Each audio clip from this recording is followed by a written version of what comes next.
Many leaders across the country are now planning to wipe away imagery of the Old South, which is seen by some as racist.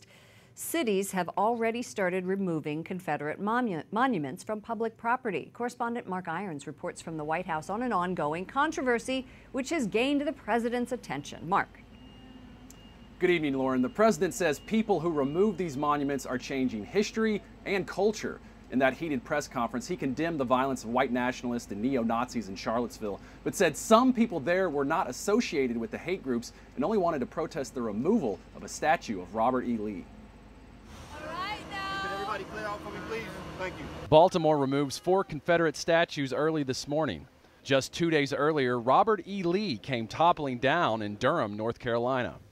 We're the people of Durham, and we don't like that this statue is put here, you know? But some people disagree.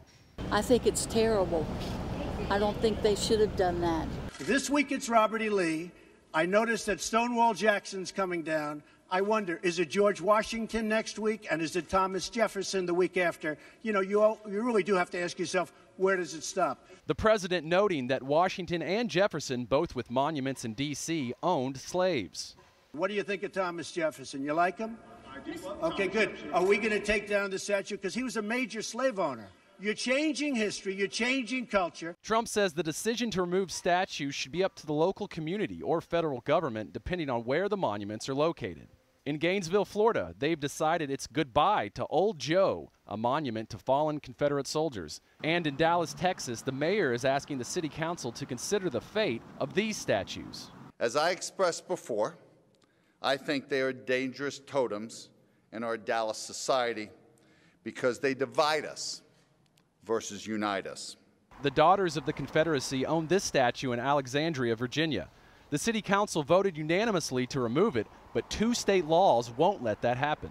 It doesn't have a name, it's an unnamed soldier, and it was erected in the 1800s, so I definitely understand like the historical aspect that this particular statue might have. Inside the U.S. Capitol building, there are Confederate statues, and they can also be found in Washington's Episcopal National Cathedral. A Protestant bishop there says Confederate monuments either need to be removed or contextualized, calling them rallying sites for racial hatred. Lauren. Mark, after some members of the president's business councils quit yesterday, the president today decided to disband them. What can you tell us about that? Several CEOs left positions on the president's manufacturing council and his policy forum. They were not pleased with the president's remarks regarding the Charlottesville protests, so they resigned. The president says rather than put pressure on business people, he is ending both of these councils. Correspondent Mark Irons at the White House. Thank you, Mark.